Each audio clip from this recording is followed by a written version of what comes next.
आंबेडकर हे रसायन कसं बनलेलं आहे हे अजूनही अनाकलिनी आहे. बाबासाहेब म्हणतात की माझं वैर ब्राह्मणांशी नाही, ब्राह्मण्याशी. ब्राह्मण आणि ब्राह्मण्य, बाबासाहेबांवर काम करणार तर ब्राह्मण पण होते, पण ब्राह्मण्य मानणारे नव्हते हे लोक.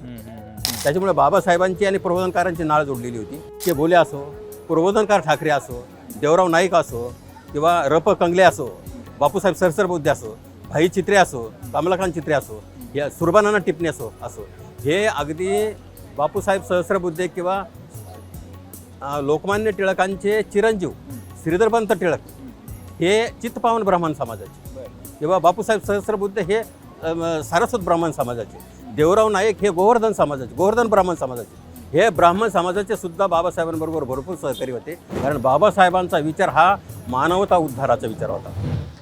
नमस्कार आणि जय भीम. मी अभिजित करंडे, मुंबई तकमध्ये आपल्या सर्वांचं स्वागत आहे.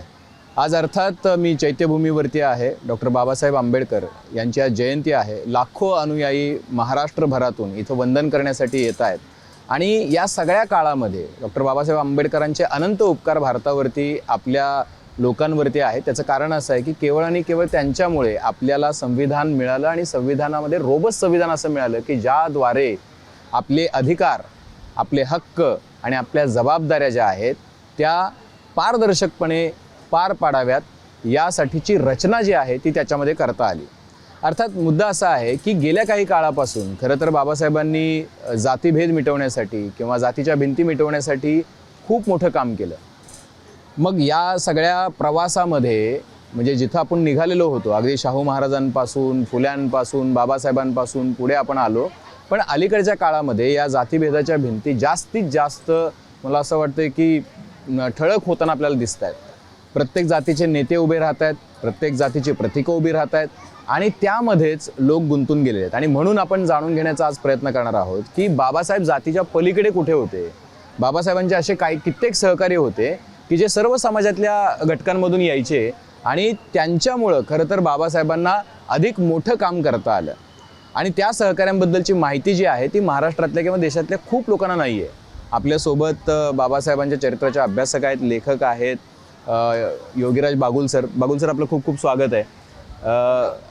आज महाराष्ट्राला हे सांगण्याची गरज आहे की फुले म्हणजे केवळ माळ्यांचे नाहीत, बाबासाहेब म्हणजे केवळ दलितांचे नाहीत, बिरसा मुंडा म्हणजे केवळ आदिवासींचे नाहीत.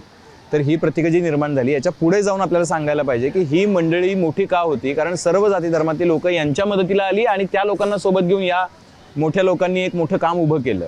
तर बाबासाहेबांचे असे कोण सहकारी होते जे महत्त्वाचे सहकारी ठरले त्यांच्या प्रवासामध्ये, आणि त्यांचं काय योगदान राहिलं त्या कामामध्ये? पहिल्या प्रथम केवळ भारत देशातीलच नव्हे तर जगातील सर्व बांधवांना, भगिनींना डॉक्टर बाबासाहेब आंबेडकर यांच्या 135व्या जयंतीनिमित्त माझ्याकडून, माझ्या मित्रपरिवाराकडून आणि सर्व हितचिंतकाकडून त्यांना लाख लाख शुभेच्छा. मित्रांनो, विशेषतः डॉक्टर बाबासाहेब आंबेडकर यांच्या आयुष्याविषयी आणि त्यांच्या कार्याविषयी जर बोलायला झालं, म्हणजे थोडा जरी अभ्यास केला तर असं जाणवतं सारखं की बाबासाहेब एका जातीतल्या साच्यामध्ये बसणारी व्यक्ती नव्हती. म्हणजे आपण जेव्हा बघतो, त्यांचा अभ्यासतो, त्यांच्याबरोबर म्हणजे बाबासाहेबांनी जे तीन गुरुच जे मानलेले आहेत, ते 3 गुरु जर विचार केला आपण त्यांना, तथागत गौतम बुद्ध असो, संत कबीर असो किंवा महात्मा फुले असो, हे तिन्ही गुरु हे प्रस्थापित सामाजिक प्रवाहाच्या विरुद्ध काम करणारे हे तिन्ही गुरु आहेत. आणि ह्या तिन्ही गुरुच्या कार्याचा अभ्यास केल्यानंतर त्याच्याच अनुषंगाने किंवा तोच वासा घेऊन बाबासाहेब पुढे जाताना दिसतात. म्हणजे तुम्हाला आश्चर्य वाटेल, जेव्हा आपण ज्योतिबा फुलेंचंच जर उदाहरण घेतलं, ज्योतिबा फुलेंनी याच्यामध्ये पुण्यामध्ये एक असा प्रसूतिगृह तयार केलं की तिथे ज्या विधवा स्त्रिया गरोदर व्हायच्या आणि त्यांना मुलं व्हायची गरोदर झाल्यानंतर, तर त्यांनी असा एक तिथे आश्रम स्थापन केला आणि तिथं पाटी लिहिली, विधवा महिला येथे प्रसूती होण्यासाठी येऊ शकतात. म्हणजे हे तत्कालीन हिंदू धर्माच्या किंवा प्रस्थापित धर्माच्या पूर्णतः प्रस्थापित धर्माच्या प्रतिविरुद्ध होतं. कारण व्हायचं काय की तरुणपणामध्ये पुरुषाच्या आणि स्त्रीच्या वयात अंतर असल्यामुळे पुरुष लवकर जायचा, बाईला लग्न करता यायचं नाही. कालांतराने घरामध्येच त्या बाईवर अत्याचार व्हायचा, ती बाई गरोदर राहायची. त्याच्यामुळे ह्या बायांनी जायचं कुठं, मग त्या बाई आत्महत्या करायच्या. हे ज्योतिबा फुलेंच्या लक्षात आल्यानंतर त्यांनी तो एक त्या महिलांसाठी आश्रम सुरू केला. आणि नंतर हा वसा, विशेष म्हणजे हा वसा इतका म्हणजे आपण असं पुनर्विवाह पण चालू केले ना. पुनर्विवाह तर त्याचं तिथं फार सोपी गोष्ट, पण महिला ज्या काय म्हणतात ना पुनर्विवाह, तर त्याच्या अगोदर पण म्हणजे यांना म्हणजे त्याच्या अगोदर जे काही इंग्रज काही अधिकारी झाले किंवा रामकृष्ण परमहंस यांच्या काळात पण सुरू झाले होते. पण हा पुढचा टप्पा फुल्यांनी आणखी ते मोठ्या प्रमाणात केलं. पण विशेष म्हणजे तो वसा म्हणजे फुल्यांबरोबर पण कार्य करणारे जो लोक तुम्ही बघाल, ते जास्तीत जास्त लोक हे स्पृश्येतर आहेत. बहुजन समाजाचे किंवा ब्राह्मण समाजाचे पण आहे, मराठा समाजाचे, वाणी समाजाचे. हे लोक, मला आता हे कळत नाही की हे लोक महात्मा फुलेंबरोबर, ज्योतिबा फुलेंबरोबर काम करण्यासाठी का तयार झाले. कारण ज्योतिबा फुलेंचे विचार त्यांना पटले, त्याच्यामुळे ते लोक तयार झाले आणि पुढे आले. विशेष म्हणजे तुम्हाला आश्चर्य वाटेल की तो वसा पुढे चालवत असताना ज्योतिबा फुलेंनी जसं कार्य केलं तेच कार्य पुढे नेत असताना बाबासाहेबांचा जर विचार केला, बाबासाहेबांच्या आयुष्याचा विचार केला, तर मी जसं सांगितलं की बाबासाहेब हे एका ठराविक जातीच्या साच्यामध्ये बसणारे नव्हते. त्यांचे कार्य, त्यांचे सहकारी बघितल्यानंतर सी.के. बोले असो, प्रबोधनकार ठाकरे असो, देवराव नाईक असो किंवा र.प. कंगले असो, बापूसाहेब सरसरबुद्धे असो, भाई चित्रे असो, कमलाकांत चित्रे असो, या सुरबानाना टिपणे असो, हे अगदी बापूसाहेब सहस्रबुद्धे किंवा लोकमान्य टिळकांचे चिरंजीव श्रीधरपंत टिळक हे चित्तपावन ब्राह्मण समाजाचे किंवा बापूसाहेब सहस्रबुद्धे हे सारस्वत ब्राह्मण समाजाचे, देवराव नाईक हे गोवर्धन ब्राह्मण समाजाचे. हे ब्राह्मण समाजाचे सुद्धा बाबासाहेबांबरोबर भरपूर सहकारी होते. कारण बाबासाहेबांचा विचार हा मानवता उद्धाराचा विचार होता. मानवतेच्या उद्धारासाठी बाबासाहेब विचार सी.के. बोलेंनी काय हे दिलं, योगदान दिलं, काय त्यांचं काम होतं? हे खरं म्हणजे अजून लोकांचं बाबासाहेब आपण म्हणतो ना, बाबासाहेब आपण म्हणावे तसे लोकांपर्यंत पोहोचलेले नाही. जुलै 1923ला मुंबई प्रांत विधिमंडळामध्ये कोणतेही पानवटे असो, सार्वजनिक पानवटे, शाळा किंवा आश्रमशाळा जे काही असेल, पानवटे जे काही दवाखाने वगैरे जे काही असेल, ते सर्वांसाठी खुले होतील हा ठराव सी.के. बोलेंनी मुंबई प्रांत विधिमंडळामध्ये पास करून घेतलेला आहे. आणि तो पास केल्यानंतर त्याची अंमलबजावणी होत नाही. असं ठिकाण आपल्याला मिळत नव्हतं म्हणजे त्यावेळेच्या लोकांना की ह्या ठरावाची अंमलबजावणी केली जावी.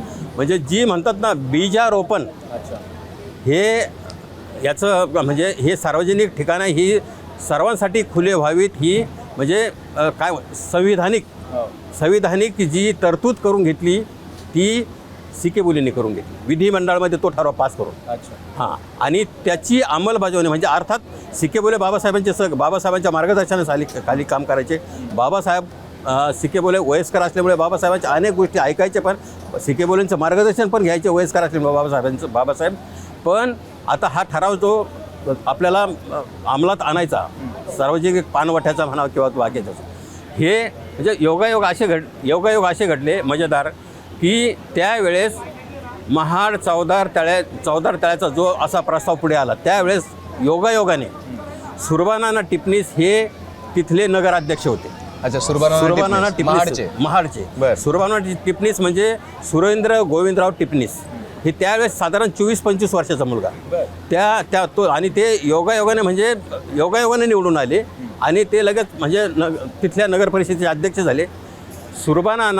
सुरबानानांची मुलगी इंदूबाई ही कमलाकांत चित्रेंची आपले भाई चित्रेंची, अनंतराव चित्रेंचे मिसेस म्हणजे साले मेवणे. आणि भाई अनंतराव चित्रे हे बाबासाहेबांचे फार जवळचे सहकारी. मग बापूसाहेब सहस्रबुद्धे ठाकरे आणि आपले हे भाई अनंतराव चित्रे ह्यांची सगळ्यांची दामोदर हॉलच्या पाठीमागे जे मच्छूबाई बेर्णिके तिथे बाबासाहेबांचं कार्यालय, तिथे बैठक झाली आणि ठरले की आता हा ठराव तर बोलेंनी पास केलेला आहे, मग याची अंमलबजावणी कुठे करायची, तर अगदी योग्य ठिकाणी त्यांना वाटलं महाडचं चौदार तळ.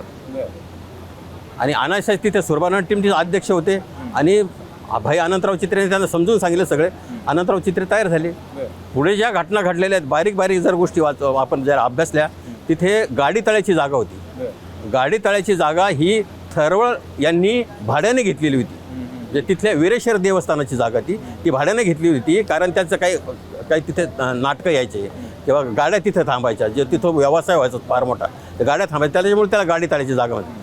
भाई अनंतराव चित्रे आणि सुरबानानांच्या शब्दाखातर थरवळ्यांनी ती जागा आपल्या पहिल्या परिषदेसाठी, म्हणजे 19 आणि 20 मार्च जी परिषद झाली त्या परिषदेसाठी ती काही अगदी म्हणजे भाडं पण घेतलं नाही, त्यांना त्यांच्या त्या परिषद करण्यासाठी ती जागा दिली. आणि मग पुढच्या जो 19 ते 20ची परिषद आणि नंतर डिसेंबरची परिषद 25 ते 27 डिसेंबरची 2 परिषद झाल्या.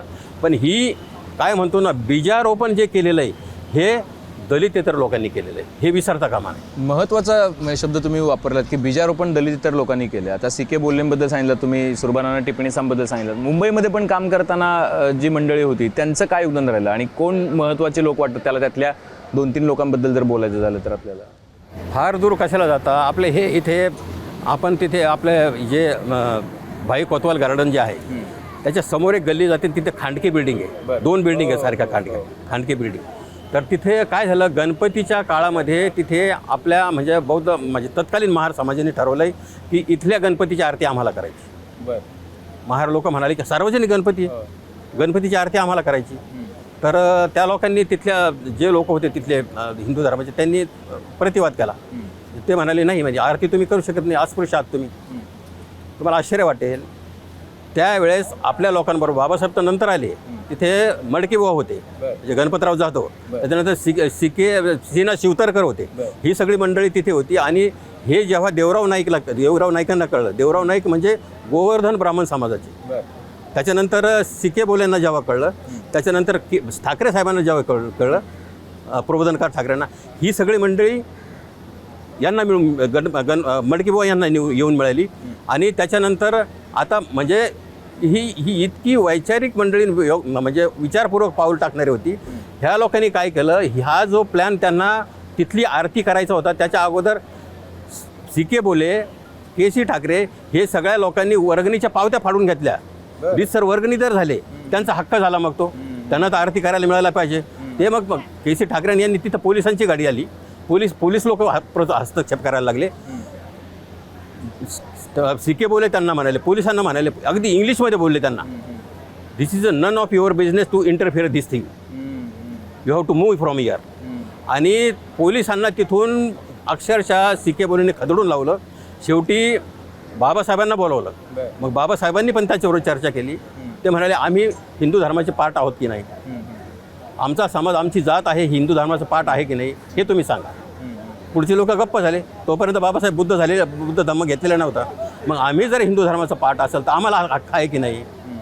मग शेवटी ठरलं की एक व्यक्ती येऊन तिथल्या गणपतीची आरती करेल, पूजा करेल. आणि तो चार्ज म्हणजे ते ठरलं कोणी करायचं, मडकेबुवांनी करायचं. मडकेबुवा म्हणजे कोण, गणपतराव जाधव, म्हणजे बाबासाहेबांचे ते एक प्रकारचे काही सहकारी होते, बाबासाहेबांचे गार्ड पण होते. त्यांनी मग ठरवलं की एक व्यक्ती येऊन, आणि मी तुम्हाला म्हणजे सगळ्यांना प्रसिद्ध फोटो येतो, हे सगळं केल्यानंतर ह्या सगळ्यांचा फोटो म्हणजे आपले देवराव नाईक, सी.के. बोले, त्याच्यानंतर ठाकरे साहेब, भारत कद्रेकर यांचा सगळ्यांचा फोटो टिळक पुलावर काढलेला आहे, जिथे आपण तो श्रीकृष्ण आयडियल फोटोचे तिथे उतरतो, त्या पुलावर बसून सगळ्यांनी फोटो काढलेला आहे. तो प्रसिद्ध फोटो झालेला आहे. आजही तो फोटो पाहिला त्या टिळक पुलांची खांडके बिल्डिंगमध्ये घडलेल्या प्रसंगाची आठवण. क्या बात आहे. म्हणजे अशी ही सगळी मंडळी होती, म्हणजे काय प्रबोधनकार असतील किंवा सी.के. बोले असतील किंवा इतर मंडळी की ज्यांनी इतकं महत्त्वाचं मोलाचं योगदान दिलं आणि बाबासाहेबांचं काम आणि बाबासाहेबांचा विचार जो आहे तो महत्त्वाचा मानून त्यांना साथ दिली. प्रबोधनकारांचे आणि बाबासाहेबांचे संबंध कसे होते? प्रबोधनकारांचं योगदान कसं राहिलं बाबासाहेबांसोबत काम करताना? प्रबोधनकार तर बाबासाहेबांचे इतके चाहते होते. एक गोष्ट तुम्हाला महत्त्वाची सांगेल मी. काय झालं, साधारण 1955ला वरचेवर भेट व्हायची बाबासाहेबांची, त्यांची प्रबोधनकारांची वरचेवर, आणि फार चर्चा व्हायची अतिशय पुरोगामी विचारांच्या आणि काय काय समाजासाठी डेव्हलपमेंट करता येईल. कारण म्हणजे मी अनेक भाषणामध्ये बोलतो पण की म्हणजे आपण प्रबोधनकार वाचल्यानंतर अजूनही वाटतं की आपल्याला प्रबोधनकार अजून पचवता येत नाही. अच्छा, प्रबोधनकार भयंकर आहे. म्हणजे असं म्हणा की तोडीस तोड महात्मा फुले आहेत. म्हणजे देवळांचा धर्माची देवळं तुम्ही वाचल्यानंतर किंवा बाकीची पुस्तकं म्हणजे शिवाजी महाराजांचं पुस्तक ते वाचल्यानंतर ज्या महिला ब्राह्मण महिला किंवा कसं सतवल्या जातं त्याच्यावेळेस म्हणजे हा इतका पुढचा विचार प्रबोधनकारांनी केलेला आहे. त्याच्यामुळे बाबासाहेबांची आणि प्रबोधनकारांची नाळ जोडलेली होती. तर एक वेळा 1955ला काय झालं आहे की फोर्टला बाबासाहेब आले काही कामानिमित्त. त्यावेळेचे राज्यपाल होते श्रीकृष्ण.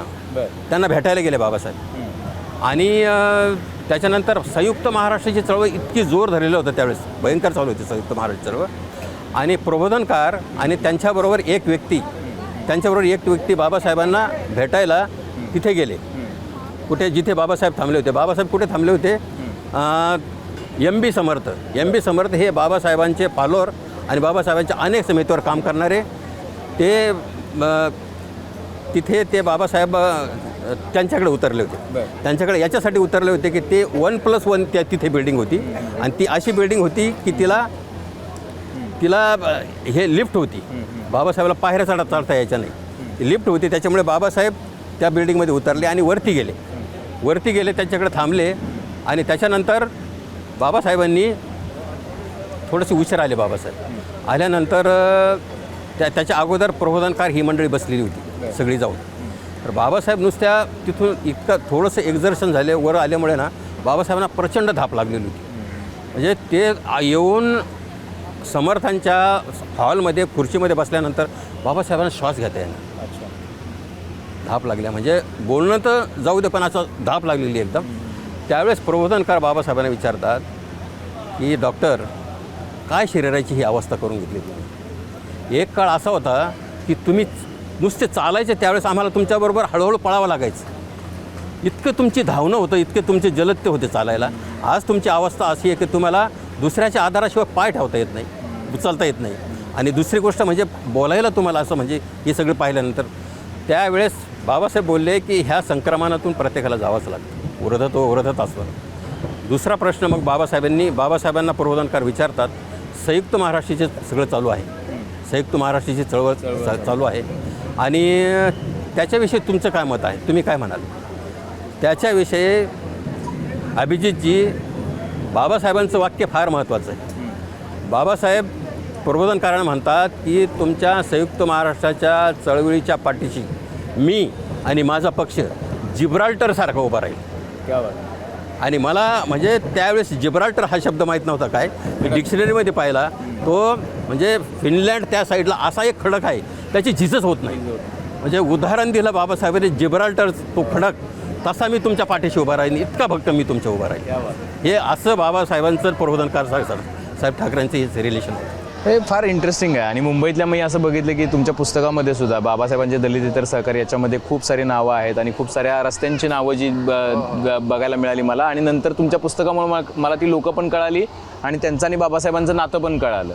तर इतर जे लोक आहेत त्यांच्याबद्दल तुम्हीच मला म्हणजे तुम्ही जर प्रेक्षकांना सांगितलं तर बरं होईल की आपल्याकडे कुठं तो रस्ता आहे आणि त्याचं बाबासाहेबांशी काय नातं आहे.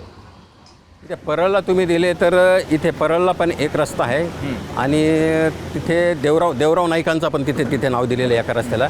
त्याच्यानंतर तिथे परळ हायस्कूल जे होतं दादासाहेब दोंदेंचं बाबासाहेबांचं असं रिलेशन होतं.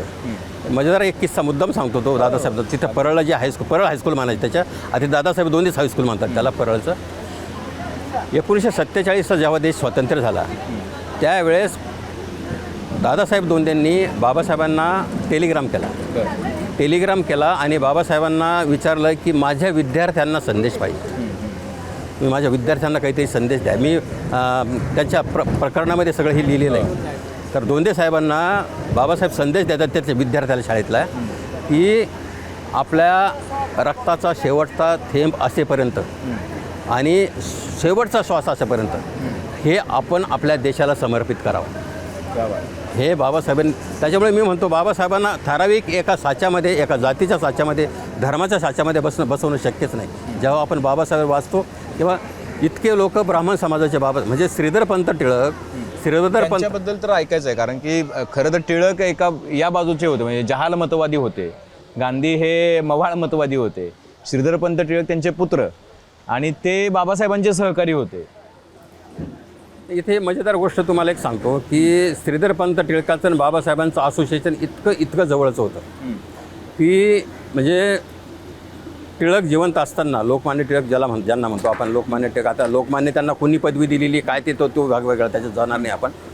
पण टिळक जिवंत असेपर्यंत एकाही अस्पृश्य व्यक्तीची हिंमत नव्हती की त्यानं टिळकवाड्यामध्ये किंवा गायकवाडवाड्यामध्ये अस्पृश्य व्यक्तींनी पाय ठेवावं.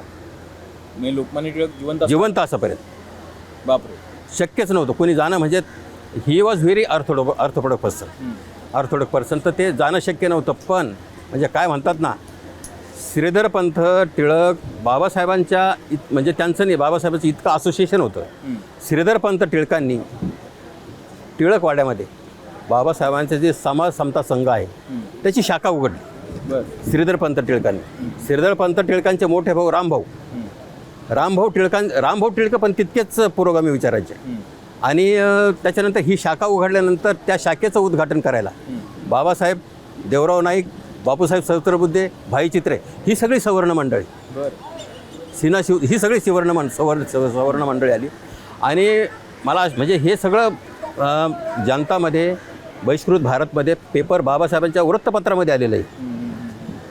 त्याचा संदर्भ देऊन बोलतो मी. तर त्यावेळेला ज्यावेळेस ह्या समाज समता संघाच्या शाखेची उद्घाटन करायचं तिथे, तर जात पात विध्वंसक हा ॲडिशनल शब्द श्रीधरपंत टिळकांनी तिथे लावला. जात पात विध्वंसक समाज समता संघ. म्हणजे जातीपातीच्या विरुद्ध श्रीधरपंत टिळक किती होते हे याच्यावरून लक्षात येतं. आणि त्यांनी मग काय केलं, ज्यावेळेस संध्याकाळचे जेवण वगैरे सगळं सुरू करायचे तिथले दिवे घालून टाकले. तिथले जे काही लोक होते, जे सांगायला हरकत नाही, तात्यासाहेब केळकर आणि विध्वंस म्हणजे त्यांचा भाचा, लोकमान्य टिळकांचा भाचा, हे पूर्णतः हे यांच्या रामभाऊ आणि श्रीधरपंत टिळकांच्या विरुद्ध त्यांनी तिथले दिवे घालवले. स्वयंपाक करू दिला, म्हणजे स्वयंपाकला करायला प्रतिवाद करायचा प्रयत्न केला, पण त्यांनी ते मानलं नाही. मग याने पलिते पेटवले, म्हणजे टेंबे पेटवले, त्याच्यामध्ये जेवण केले.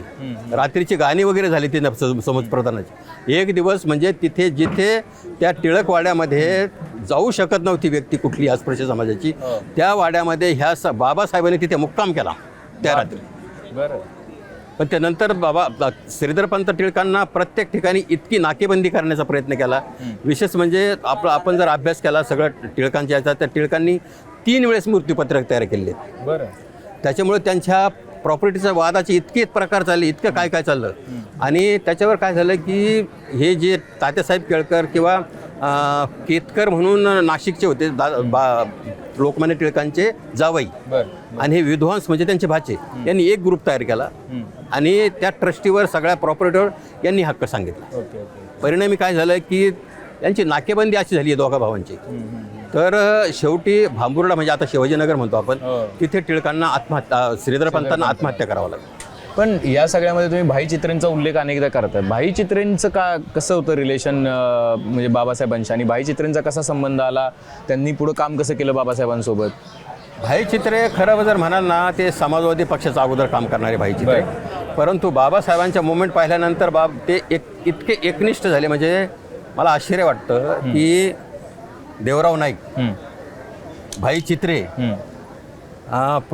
याच्या महाडला आणखी जे राहतात थरवळ वगैरे मंडळी, त्याच्यानंतर सुरबान टिपणीस, ह्या सगळ्यांना बाबासाहेबांबरोबर काम करतायत म्हणून बहिष्कृत केलेलं. बहिष्कृत, अक्षरशः बहिष्कृत, समाजातून बहिष्कृत केलेलं. मग त्यांच्याशी कोणाचा संबंधच नाही. तुम्हाला आश्चर्य वाटेल की तिथे एक व्यक्ती असे त्यांचं नाव येणं मला आता, महादेव शेट थरवळ आणि दुसरी 1-2 व्यक्ती जे आहेत, तर त्या काही व्यक्तींच्या म्हणजे इथं तर कवळी कीर्ती कॉलेजच्या कोपऱ्यावर कवळी बिल्डिंग आहे, कवळी चौक म्हणतो आपण, त्याच्या कोपऱ्यावरच कवळी बिल्डिंग अजूनही ती तशीच आहे. काहीतरी प्रॉब्लेम, ती बिल्डिंग डेव्हलप झाली नाही. त्या कवळींची 2 मुलं बाबासाहेबांबरोबर काम करतात म्हणून त्या 2 मुलांची लग्न झाली. काय सांगता? झालीच नाही शेवटपर्यंत झाली. बहिष्कृत केलेलं जातील. तशी महाडला पण एक फॅमिली, तर असे महाडला एक फॅमिली, 2 ते राव मराठा समाजाचे, त्यांनी पण त्या म्हणजे शेवटपर्यंत त्या 2 मुलीचं राव मराठा समाजाचे सुंदर मुली दिसायला. मी त्यांची इंटरव्ह्यू घेतलेली 3ऱ्या खंडामध्ये, मी त्यांना टाकणार आहे आता. त्याचं नाव पण सांगतो मी तुम्हाला. दगडूशेठ भिलारे, दगडूशेठ भिलारेचे आणि बाबासाहेबांचं इतकं असोसिएशन होतं. त्या दगडूशेठ भिलाऱ्यांच्या 2 मुली, अतिशय रूपवान मुली, बरं. शेवटपर्यंत त्यांचं लग्न झालं नाही. कारण काय, की ही व्यक्ती बाबासाहेबांच्या मुवमेंटमध्ये काम करत होती. म्हणजे ह्या लोकांनी, स्पृश्य लोकांनी बाबासाहेबांच्या विचारधारेला एकनिष्ठ होऊन इतकं काही सोचलेलं आहे. अच्छा. आणि हे लोकांपर्यंत म्हणावं तसं गेलेलं नाही. त्याच्यामुळे माझा प्रयत्न असा आहे की तुम्ही बाबासाहेबांना एका ठराविक साच्यामध्ये बांधू नका, आणि बाबासाहेब एका ठराविक साच्यामध्ये बसणारे पण नाही. जोपर्यंत बाबासाहेब आपण डीपली वाचत नाही, चांगल्या प्रकारे वाचत नाही, जेव्हा आपण चांगले वाचू तेव्हा बाबासाहेबांच्या विचाराच्या आणि कार्याच्या कक्षा किती मोठ्या होत्या हे आपल्या प्रत्यक्ष. पण ज्याला तुम्ही दगडूशेठ भिलारेंचा पण आता उल्लेख केला, मुंबईमध्ये बाबासाहेब इकडे राहायचे, म्हणजे आपल्याला कल्पना आहे की दादरमध्येच राहायचे. दादरमध्ये पण त्यांचे सहकारी, मुंबईतले सहकारी, त्यापैकी काही सहकारी जे होते ते म्हणजे हिंदू धर्माच्या पण पलीकडचे होते. म्हणजे काही सहकारी मला असं जाणवते की त्यांना काही इंग्रज अधिकाऱ्यांनी पण मदत केली होती. त्यावेळेला असे काही सहकारी होते की जे इतर समाजातले होते किंवा इतर धर्मातल्या सहकाऱ्यांनी पण मदत केली होती. त्यापैकी कोणी तुम्हाला त्यांचा उल्लेख किंवा तुमच्या अभ्यासामध्ये आलेला दिसतो तुम्हाला? इंग्रज आता असं आहे की म्हणजे बाबासाहेबांचं मजेदार म्हणजे हे मी म्हणतो ना, आंबेडकर हे रसायन कसं बनलेलं आहे हे अजूनही अनाकलिनी आहे. म्हणजे इतक्या वेगवेगळ्या विषयावर काम करत असताना बाबासाहेबांचे समजा सीना शिवतरकर हे होते चर्मकार समाजाचे, पण बाबासाहेबांबरोबर इतके एकनिष्ठ होते ते. म्हणजे सुरुवातीला काही म्हणजे बाबासाहेबांच्या सहकार्याने, त्यांच्या जातीच्या सहकार्याने, तर त्यांना वाटलं पण की ह्या सीना शिवतरकरबरोबर तुम्ही इतकं असोसिएशन काय की त्यावेळेस ते लोक बाकीच्या लोकांना बाबासाहेब म्हणाले. म्हणजे एक गोष्ट समजून घ्यायला पाहिजे, हा मुद्दा मी कंप्लीट करतो. जेव्हा चौदार चाळ्याचा संघर्ष सुरू झाला त्यावेळेस जे जवळकर जी मंडळी, म्हणजे देशाचे दुश्मन जे हे पुस्तक आलं, जे जवळकर मंडळी बाबासाहेबांना म्हणाली तुम्ही जर ब्राह्मण लोकांचं सहकार्य घेत नसाल तर आम्ही तुम्हाला मदत करू. म्हणजे हे मराठा मंडळी.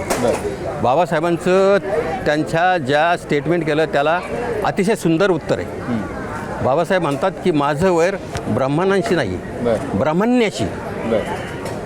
ब्राह्मण आणि ब्राह्मण्य, बाबासाहेबांबरोबर काम करणारे ते ब्राह्मण पण होते, पण ब्राह्मण्य मानणारे नव्हते हे लोक, पूर्णतः पुरोगामी विचाराचे होते. माझं वैर ब्राह्मणाशी नाही, ब्राह्मण्याशी वैर आहे. आणि ह्या देशामध्ये ब्राह्मण्य जास्त पावल्यामुळे समाजाचा, जातीचा हा विचका जो झालेला आहे तो त्याच्यामुळे झालेला आहे.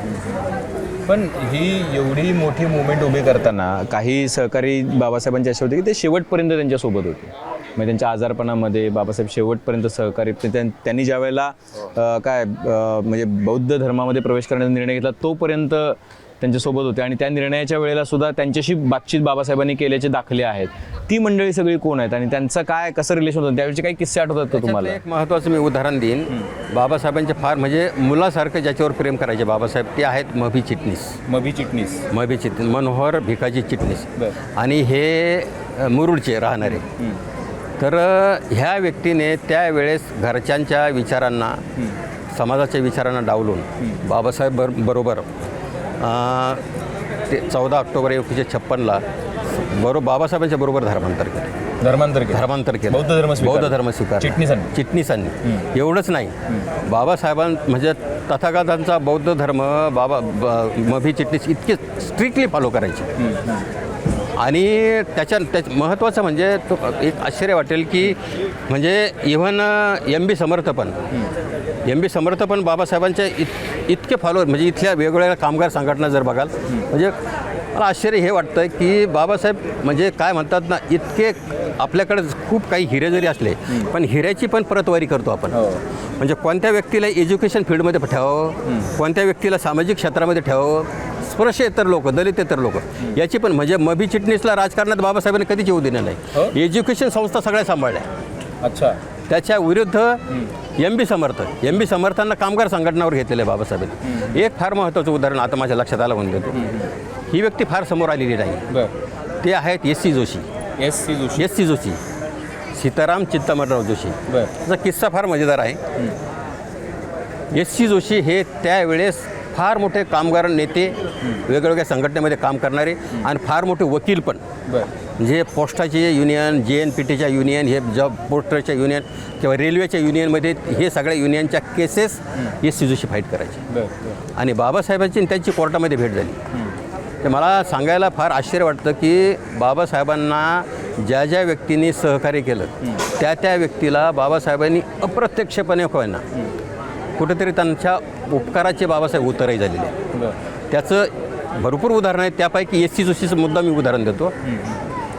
जेव्हा बाबासाहेब 1942ला जुलै 1942ला ब्रिटिशांच्या मध्यवर्ती मंत्रिमंडळामध्ये गेले, त्यावेळेस कारण बाबासाहेबांना ब्रिटिशांच्या मंत्रिमंडळामध्ये जाण्याच्या अगोदर जेव्हा बाबासाहेब विलायतीतून येतात त्यावेळेस बाबासाहेबांचा जगण्याचा प्रश्न झाला होता. म्हणजे इतकी विचित्र अवस्था होती बाबासाहेबांची. म्हणजे घरच्या संध्याकाळची म्हणजे इतका विभूषित व्यक्ती होऊन आल्यानंतरसुद्धा जगण्याचा प्रश्न झाला होता. त्यावेळेस सहकार्य केलं ते एस सी जोशींनी केलं. म्हणजे चेरनी रोडच्या ईस्टला त्यांची बंगली आहे.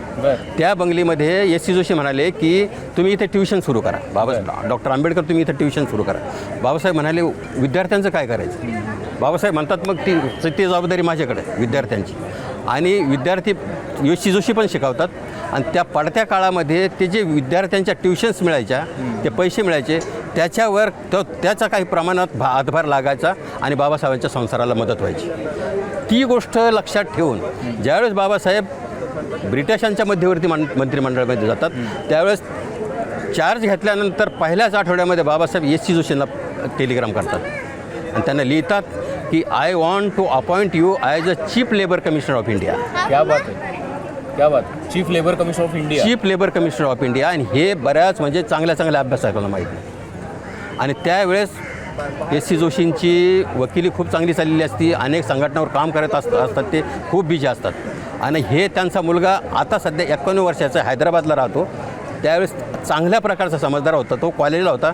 ह्या मुलानं एक गोष्ट मला सांगितली. त्यांच्या एस सी जोशीच्या दुसऱ्या खंडामध्ये प्रकरणामध्ये ते सगळं लिहिलेलं मी. अच्छा. तर एस सी जोशी काय करतात ते टेलिग्राम वाचतात. ते बाबासाहेबांना टेलिग्राम म्हणजे रिप्लाय करायला घेतात की I am not at all interested to come to Delhi and accept this post असं लिहितात. ते पत्र लिहितात बाबासाहेबांना आणि ते याच्यामध्ये ठेवून देतात, ड्रावरमध्ये ठेवून देतात. रात्रभर विचार करतात आणि त्याच्यानंतर सकाळी त्यांना वाटतं, विचार करू लागतात ते की हा माणूस आज कॅबिनेट मंत्रिमंडळामध्ये ब्रिटिशांच्या आणि ह्या माणसाकडे 4 खाती आहे.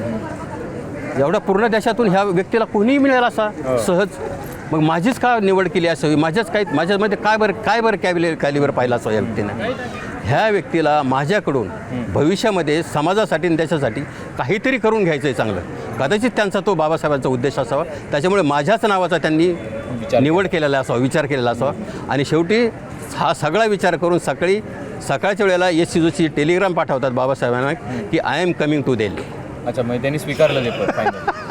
ह्या गोष्टी बऱ्याच लोकांना माहीत. हे माझा दुसरा खंड जो आहे डॉक्टर बाबासाहेबांचे दलित ते सहकारी, त्याच्यामध्ये ह्या सगळ्या गोष्टी आल्या. आपल्या इकडचं जे सिद्धार्थ महाविद्यालय त्याचे ट्रस्टी, पहिल्या ट्रस्टीमध्ये एस सी जोशी आहेत. एस सी जोशी आहेत. फाउंडिंग मेंबरमध्ये एस सी जोशी आहेत. पण कधीही शायनिंग नाही, कधी नेहमी याचा काय म्हणतात नावाचा हावगावा नाही. म्हणजे बाबासाहेबांचे सगळे सहकारी ऑलमोस्ट असे होते बिहाइंड दी कर्टन राहायचे. त्यांना फक्त बाबासाहेबांनी जो आदेश दिला तो पाळायचा. समाजाचा उत्कर्ष होणं महत्त्वाचं. पण मला असं लक्षात आलं की तुमचं पुस्तक वाचल्यानंतर की बाबासाहेबांच्या बऱ्याच सहकाऱ्यांमध्ये हे जे दलितेतर सहकारी होते त्यांचा खूप मोठा वाटा आहे. आणि त्यांनी आपली बुद्धी, आपला पैसा आणि समाजाप्रती असलेलं आपलं सगळं त्यावेळेचं काय म्हणू आपण संचित जे आहे ते पणाला लावलं बाबासाहेबांसाठी. आणि बाबासाहेबांची विद्वत्ताच तेवढी होती. पण ज्याला बाबासाहेबांनी विविध संस्थांवरती त्या अध्यक्ष होते किंवा बाबासाहेब मुंबईमध्ये काम करत होते, मंत्रिमंडळामध्ये काम करत होते, त्यावेळेला त्यांनी तुमच्याच पुस्तकामध्ये वाचलं की वेगवेगळ्या संस्थांवरती जी मंडळी नेमली ती सुद्धा हीच होती, दलितेतर होती. दलितांमधले त्यांचे सहकारी त्यांनी निवडले नाहीत, ही सगळी मंडळी निवडली. नाही, आश्चर्य तुम्हाला बघा. आता बाबासाहेबांनी जेव्हा बहिष्कृत हितकर्णी सभा स्थापन केली त्या बहिष्कृत हितकर्णी सभेचे अध्यक्ष कोण होते? चिमनलाल शेटाडवाड होते. क्या बात आहे. आणि त्याचे सेक्रेटरी कोण होते? नरिमन होते. नरिमन ते नरिमन पॉइंट त्यांच्या नावाने. हो हो. अच्छा. BC नरिमन की एस सी नरिमन त्यांचं. म्हणजे हे इतके मोठे लोक बाबासाहेबांच्या विचारांना प्रभावित झालेले. आणि विशेष म्हणजे मला तुम्हाला आवर्जून एक गोष्ट सांगायला आवडेल इथे. बाबासाहेबांनी जेव्हा 45ला कॉलेज सुरू केलं, आपलं PS सोसायटीचं कॉलेज सुरू केलं, त्यावेळेस बाबासाहेब निघाले इकडे यायला उद्घाटनासाठी. पण ऐन वेळेला ब्रिटिश मंत्रिमंडळाची बैठक निघाली अर्जंट. त्यावेळेस बाबासाहेब तिथून टेलिग्राम करतात आणि बाबासाहेब म्हणतात की मी येऊ शकत नाही, परंतु पी सोसायटीचे उद्घाटन तुम्ही सेटलवाडच्या हस्ते करा. अच्छा, सेटलवाड्यांच्या हस्ते करा. सेटलवाडच्या हस्ते उद्घाटन झाले पी सोसायटीचं. क्या बात आहे. ह्या गोष्टी बऱ्याचशा लोकांना माहीत नाहीत. त्याच्यामुळे बाबासाहेब वाचणं महत्त्वाचं आहे आणि वाचून ते मनात रिझवणं पचवणं फार महत्त्वाचं. पण नरिमन आणि म्हणजे मला ते जाणून का घ्यायचं आहे, कारण नरिमन पॉईंट जाताना इतक्या वेळेला बोलतो की कुठं चालले नरिमन पॉईंट, कुठे आहात, तर नरिमन आणि बाबासाहेबांचा संबंध कसा काय? नाही, हे आता हे काय आहे की बाबासाहेब काय असतं, जिथं मध दिसलं ना तिथे ती माशी बरोबर जातेच. आणि ही मधाची पोळी होती. त्याच्यामुळे इथे तुम्ही आपल्या भारत देशाचं जाऊन सोडून द्या, जगात आता मी तर फार छोटा प्रयत्न करतो. बाबासाहेबाचा जागतिक PRO जो होता तो इतका मोठा होता, इतका भयानक होता की अजून त्याच्याविषयी लिहिण्यासाठी व्यक्ती जन्माला यायचा आहे. तुम्ही तुमच्या पुस्तकामध्ये एक उल्लेख पण केला होता की त्यांच्यासोबत जी व्यक्ती शिकत होती, एक महिला, त्यांनी सुद्धा बाबासाहेबांना सांगितलं होतं की तुम्ही आमच्या देशाबद्दल लिहा वगैरे. ते म्हणाले की मला वेळ नाही आहे. तर तो एक किस्सा काहीतरी आहे, मला नीटसा आठवत नसेल तर तो तुम्हीच सांगितलेला किस्सा होता. तुम्ही एक पुस्तक लिहावं अशी त्यांनी इच्छा व्यक्त केली होती. बाबासाहेब म्हणाले की आता मला वेळ नाही आहे, मला माझ्या देशामध्ये खूप काम पडलेलं आहे, मला तिकडे काम करावं लागेल. आठवतंय तुम्हाला? नाही, काय झालं की एक बाबासाहेबांची मैत्रीण होती, तिचं नाव फॅनी फिजराल्ड. Funny Fitzgerald. आणि तिची इच्छा होती की बाबासाहेबांबरोबर भारतात यावं आणि इथे बाबासाहेबांबरोबर सामाजिक कार्य करावं. आणि तिने म्हणजे ही म्हणजे काय असं आपल्या भारतीय लोकांची मेंटॅलिटी फार वेगळी असते. म्हणजे आजही ह्या 21व्या शतकामध्ये सुद्धा मुलगा आणि मुलगी कुठे कानामध्ये बोलत असलो की आपली लगेच नजर तिकडे जाते. पाश्चात्य देशामध्ये ही संस्कृती नाही, त्यांची विचार करण्याची पद्धत फार वेगळी असते. ती फॅनी फिजराल्ड बाबासाहेबांची फार मैत्रीण होती चांगली. आणि विशेष म्हणजे बाबासाहेबांचे विचार तिला प्रभावित झाली होती. तर ती तिची इच्छा होती की बाबासाहेब म्हणजे इथे यावं आणि बाबासाहेबांबरोबर कार्य करावं. म्हणजे याचा मजेदार गोष्ट असं सांगतो की इथल्या म्हणजे बाबासाहेब तिथे इतके काय ब्रॉड माइंडनं जर तिथे वागत असले तर ह्या देशातलं कल्चर काय ते बाबासाहेब जाणून होते ना. करेक्ट. त्याच्यामुळे आता इथले लोक काय विचार करतात ते बाबासाहेबांनी विचार केला आणि सगळ्या लोकांना वाटलं, म्हणजे इथं पत्र पण आली काही, इथं छापलं गेलं की बाबासाहेब एका मैत्रिणीला घेऊन ह्या देशामध्ये येणार आहे. म्हणजे मैत्रिणीला घेऊन म्हणजे आपल्या देशामध्ये हा त्याचा वेगळाच अर्थ केला जातो.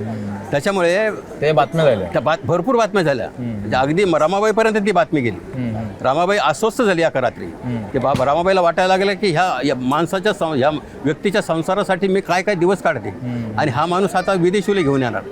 त्याचा किस्सा एक मजेदार मी वराळीच्या पुस्तकामध्ये हा किस्सा आलेला आहे.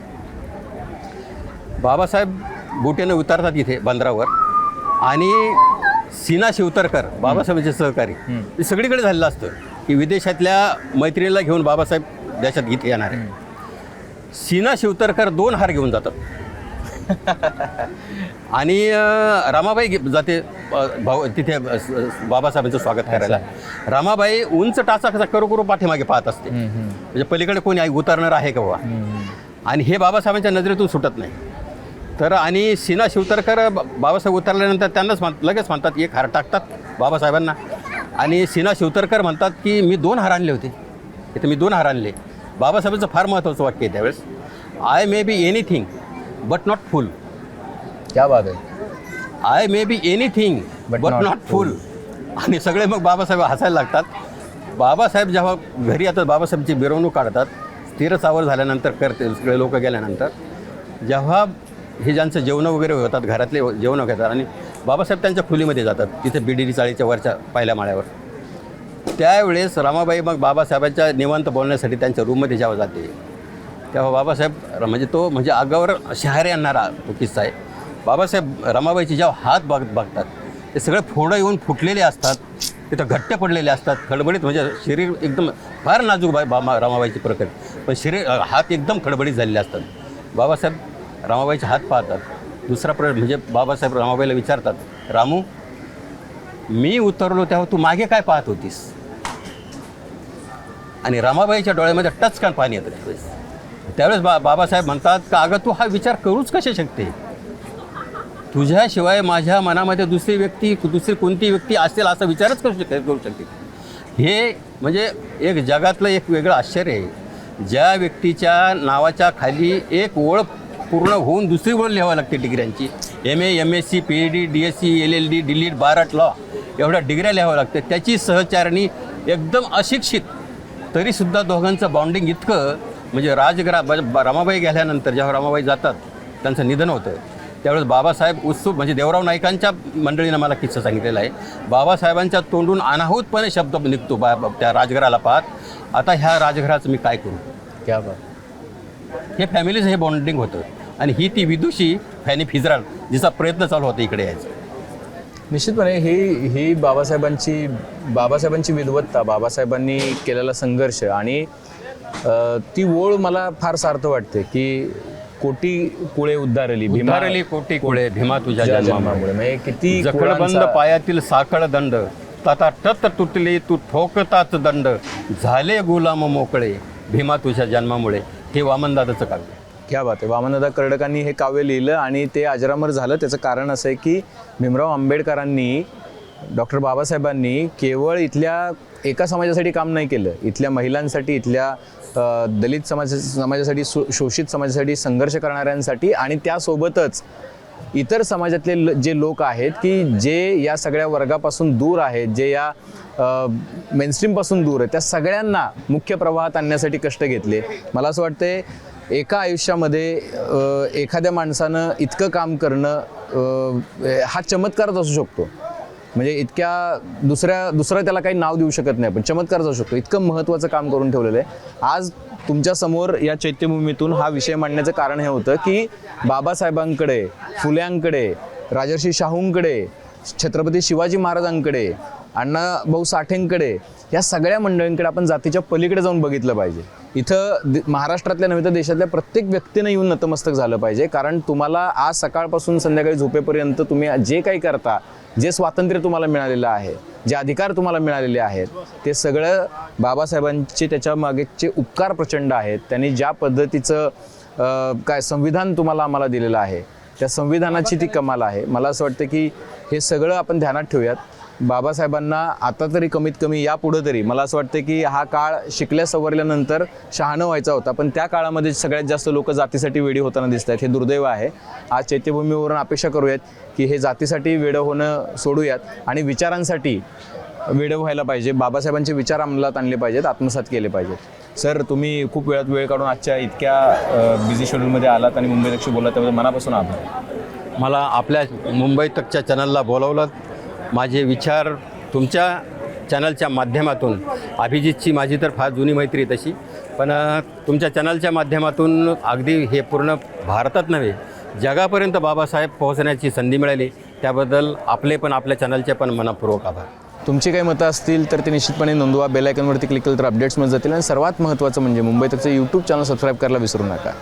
आणि आज बाबासाहेबांना आदरांजलीसाठी हा एपिसोड नक्की बघा आणि स्वतःच्या मनातून तो जो काही जातीचा अभिनिवेश आहे तो दूर करा.